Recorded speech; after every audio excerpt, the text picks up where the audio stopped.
Selamat datang di channel Ye Chen Ping Mania.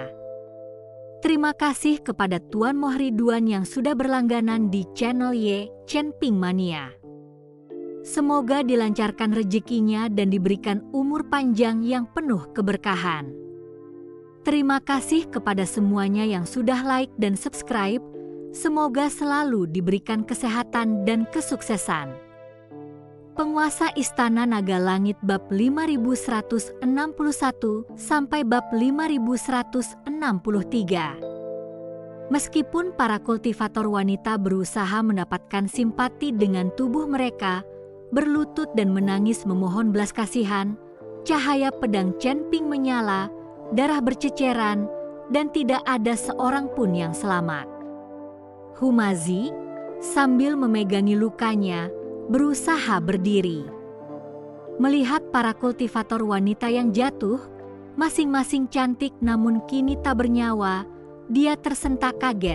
Chen Ping, kenapa kau membunuh mereka semua?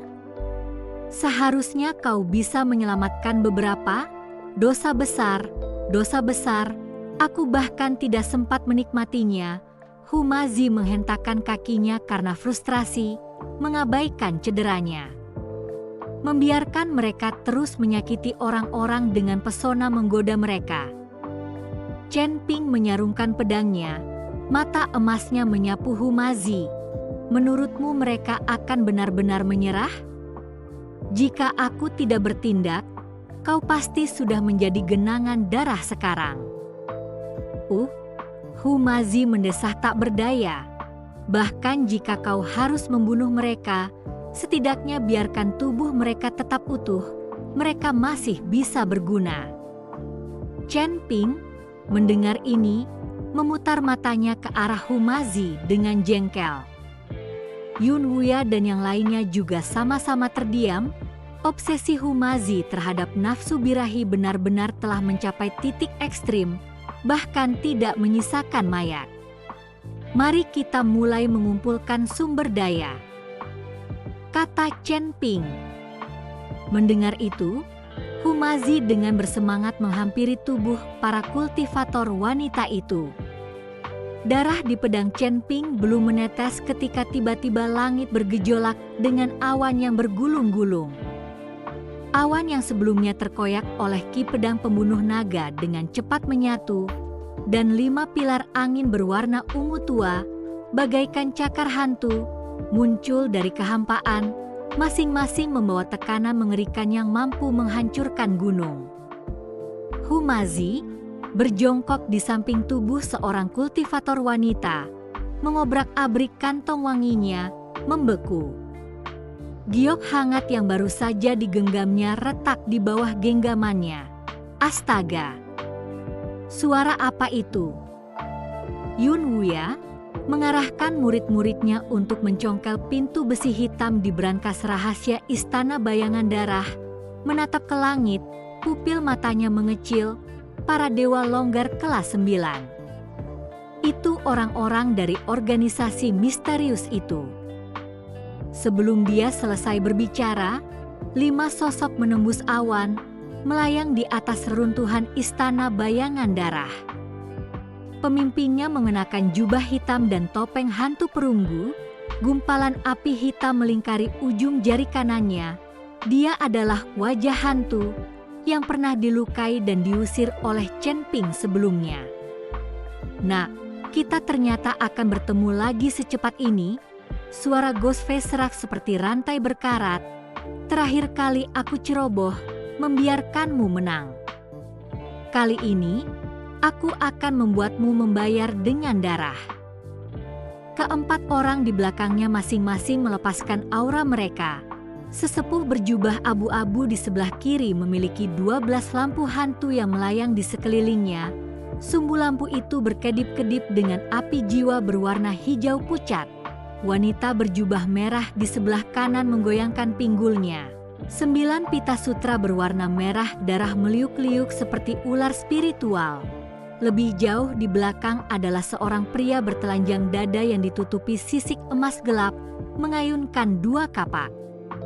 Bunga besar seukuran batu kilangan, Yang terakhir adalah yang paling aneh, seluruhnya diselimuti kabut putih. Hanya sepasang mata yang terlihat samar-samar memancarkan dingin yang menusuk tulang. Tuan Chen, apa yang harus kita lakukan? Yun Wuya mendorong seorang murid ke samping, melemparkan 36 bendera biru kecil dari lengan bajunya ke tanah, langsung membentuk formasi besar. 5 orang kultivator longgar abadi tingkat 9, bahkan di surga ketiga, merupakan pembangkit tenaga listrik tingkat atas. Humazi bersembunyi di belakang Chen Ping, berbisik, "Chen Ping, bisakah kau mengatasinya? Jangan mengandalkanku, aku sudah menghabiskan energiku untuk melawan istana bayangan darah, dan aku terluka, aku tidak bisa bertarung lagi." Humazi telah menghabiskan sebagian besar energinya untuk melawan istana bayangan darah dan sekarang terlalu terluka untuk melanjutkan. Chen Ping menghadapi 5 niat membunuh yang tak terselubung. Pedang pembunuh naga miliknya berdengung di telapak tangannya. Dia dapat merasakan bahwa kelima orang ini masing-masing sebanding dengan kekuatan puncak saintes dari istana bayangan darah, dan lebih parahnya lagi, aura mereka saling terkait, samar-samar membentuk semacam formasi serangan gabungan. Pintu brankas itu baru saja terbuka sedikit, memperlihatkan tumpukan batu bijih abadi yang berkilauan menggoda di dalamnya, sumber daya yang cukup bagi Chen Ping untuk dibudidayakan selama beberapa waktu. Dia benar-benar tidak bisa meninggalkannya. Terima kasih masih menyimak channel Ye Chen Ping Mania. Pemimpin Sekte Yun, Chen Ping tiba-tiba menoleh, kilatan tekad bersinar di mata emasnya. Bawa semua orang ke dalam, rebut semua yang bisa kau rebut, serahkan ini padaku. Tuan Chen, ini, seru Yun Wuya, mereka adalah 5 dewa abadi kelas 9. Jangan buang-buang waktu. Chen Ping mengayunkan pedang pembunuh naga miliknya dengan ganas ke arah gerbang brankas rahasia itu. Energi pedang emasnya meledak seperti guntur, menghancurkan pintu besi hitam yang berat itu menjadi debu. Jika kamu menunda lebih lama lagi, tidak akan ada sisa yang tersisa. Humazi yang melihat kejadian itu langsung bersemangat dan menyerbu ke dalam brankas terlebih dahulu. Sial, kalau kita terlambat, celana dalamnya juga akan hilang, cepatlah ikut. Yun Wuya menggertakkan giginya, tahu bahwa ini bukan saatnya untuk ragu-ragu, dan segera melambaikan tangannya. Para murid Sekte King Yun, ikuti aku ke dalam, ambil semua sumber dayanya. Ratusan pengikut mengalir masuk, sebagian membawa kristal spiritual, yang lainnya mengumpulkan harta karun. Tempat penyimpanan harta karun itu langsung ramai dengan aktivitas. Berpikir untuk mengambil sesuatu. Wajah hantu mencibir, api hitam di tangan kanannya melonjak hebat. Tetaplah di sini. Api itu berubah wujud menjadi ular api hitam pekat, melesat menuju pintu masuk brankas dengan aura yang mampu memusnahkan semuanya. Dentang. Chen Ping langsung mengangkat pedangnya untuk menangkis. Saat pedang pembunuh naga bertemu dengan api hitam, percikan api yang menyilaukan meletus. Dia merasakan suatu kekuatan yang sangat besar mengalir melaluinya. Lengannya langsung mati rasa. Dia terhuyung mundur 3 langkah sebelum menenangkan diri. Bekas hangus samar tertinggal di pedangnya. Chen Ping mengerutkan kening. Orang ini jelas bukan tandingannya beberapa hari yang lalu. Bagaimana kekuatannya bisa tiba-tiba tumbuh? Dia melirik yang lain, curiga kalau Ghostface entah bagaimana menyerap kekuatan dari keempat orang lainnya, membuatnya merasa seolah-olah kekuatannya telah meningkat pesat. Menarik. Wanita berjubah merah di samping wajah hantu itu tertawa menawan. 9 pita merah darah melonjak seperti air pasang ke arah Chen Ping.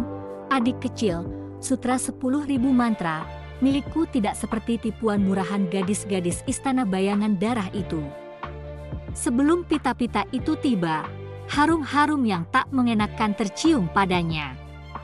Chen Ping merasakan gelombang pusing, segera mengaktifkan teknik menenangkan pikiran.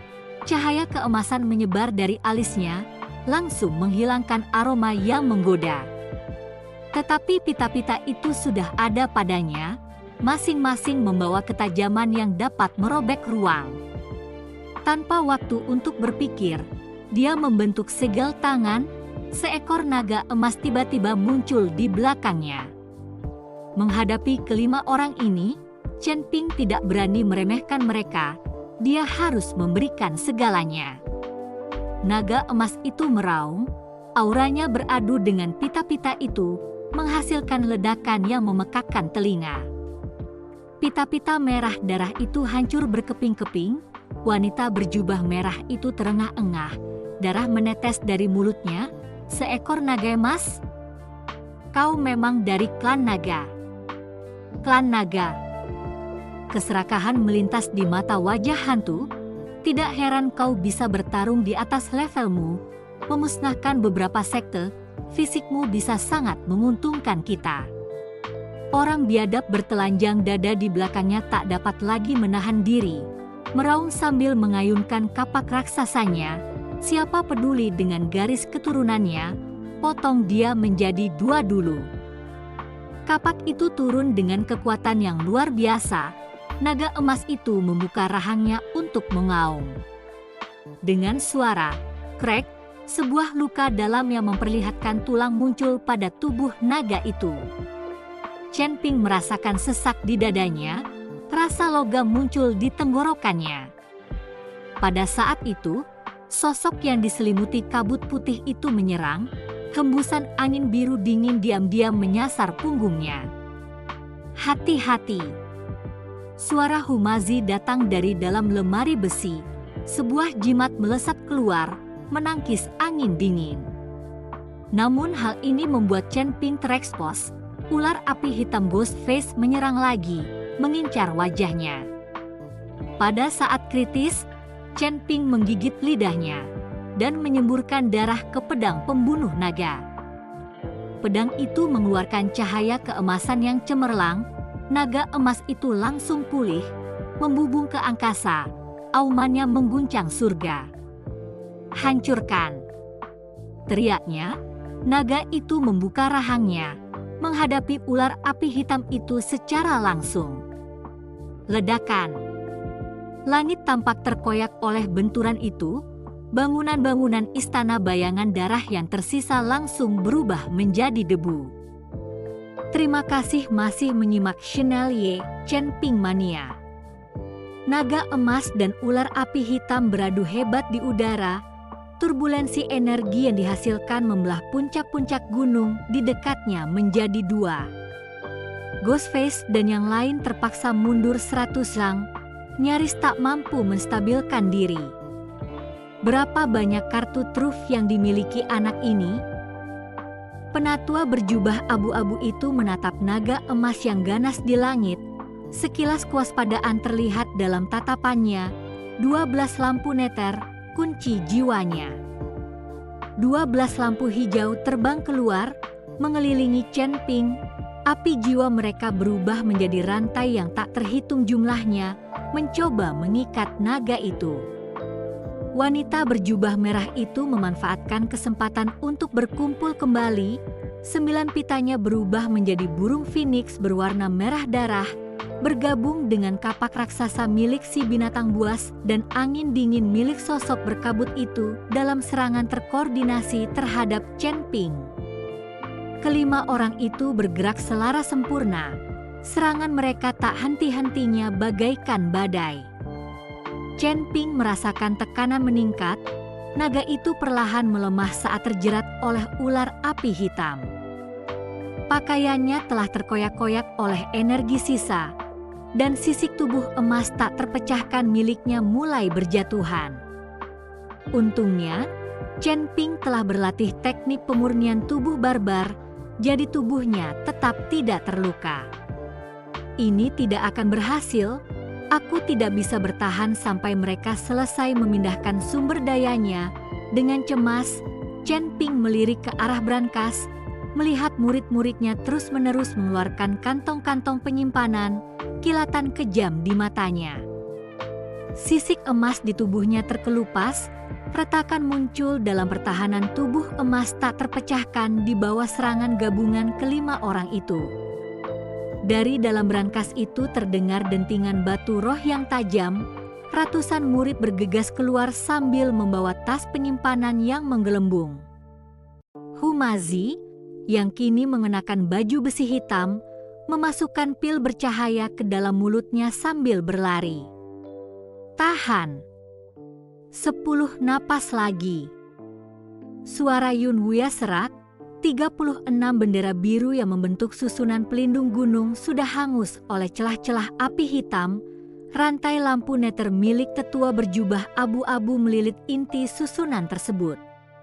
Chen Ping menggertakkan giginya, lalu menghantamkan tangan kirinya ke cincin penyimpanannya yang kemudian memancarkan cahaya merah yang menyilaukan. Kilin api, keluarlah. Chen Ping tahu dia tidak bisa mengalahkan kelima orang ini dengan kekuatannya sendiri. Meskipun kelimanya merupakan dewa abadi longgar tingkat 9, kekuatan mereka sangat hebat, kemungkinan besar tidak kalah dengan dewa abadi longgar tingkat 9 puncak. Chen Ping tidak dapat memahami apa organisasi misterius ini. Bagaimana mungkin mereka, di surga ketiga, menciptakan ruang terpisah dengan bawahan yang sangat kuat dan mengerikan. Dengan raungan yang membelah awan, seekor kilin yang diselimuti bulu api merah melangkah ke udara. Keempat kukunya meninggalkan jejak gelombang api yang terdistorsi. Seekor kilin api. Pita merah darah milik wanita berjubah merah itu bergetar, 9 sutra miliknya langsung ditarik kembali. Itu adalah binatang dewa kuno. Kilin api mengibaskan ekornya yang menyala-nyala, pupil matanya yang keemasan tertuju pada wajah hantu dan yang lain, menyemburkan pilar api setebal tangki air. Ghostface menghindar, ular api hitam itu bertabrakan dengan gelombang api, menyebarkan percikan api di langit. Makhluk bertelanjang dada itu meraung sambil mengayunkan kapaknya ke leher kilin, namun kilin justru menghantamkan cakarnya ke kapak itu, sehingga senjata seukuran batu kilangan itu retak-retak seperti jaring. Serang bersama. Ghostface berteriak, api hitam di tangan kanannya membentuk cakar hantu. Beast Summoning Array, aktifkan. Kelima orang itu langsung membentuk formasi. 12 lampu neter milik tetua berjubah abu-abu melayang di inti susunan itu. Pita-pita wanita berjubah merah berubah menjadi urat-urat berwarna merah darah yang membungkus dasar susunan itu. Sosok buas dan sosok berkabut berdiri di kedua sisi. Aura mereka disalurkan ke wajah hantu. Langit tiba-tiba menjadi gelap. 5 sinar ungu tua muncul dari kepala mereka, menyatu tinggi di atas menjadi garis samar seekor binatang raksasa. Itu binatang hantu Taotie. Wajah Yun Wuya memucat, cahaya bendera biru itu langsung meredup. Tuan Chen, hati-hati, mereka memanggil binatang hantu. Yun Wuya memperingatkan Chen Ping. Di tengah kabut hitam yang bergolak, hantu Taotie dengan ratusan mata muncul, mulutnya yang menganga mengeluarkan desisan melahap saat menelan udara. Kilin api meraba-raba tanah dengan gelisah, surainya yang menyala-nyala berdiri tegak, jelas merasakan tekanan dari predator alami. Bersambung.